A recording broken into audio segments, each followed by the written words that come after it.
Godfather Part 3. Yep. My friend made me watch this movie because he really likes the film.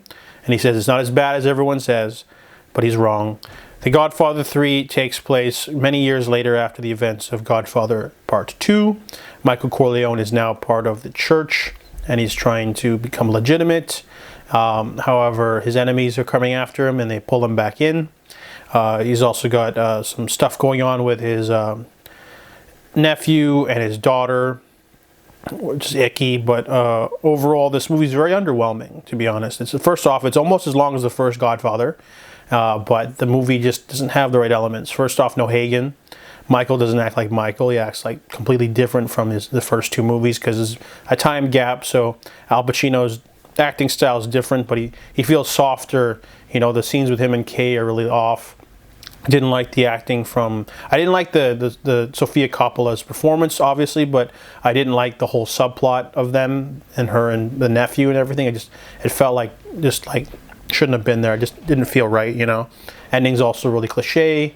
There's some funny moments, like there's some like darkly humorous parts of violence, which I don't think they were supposed to be humorous, but they were, and kind of takes the seriousness out of the film.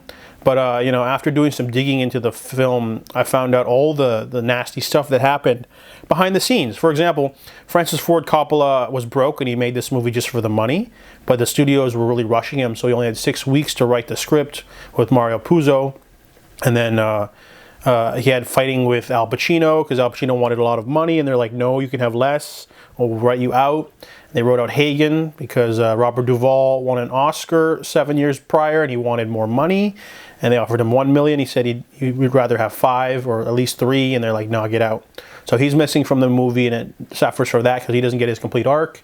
And then the Michael stuff, like Michael Corleone doesn't act like Michael Corleone in this movie. Like the whole confession scene and him with Kay, it just felt kind of weird. It didn't gel right.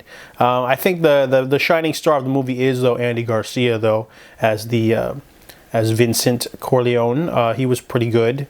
All of his scenes are pretty good. Yeah, he was definitely the best part of the movie, and everything else is just okay.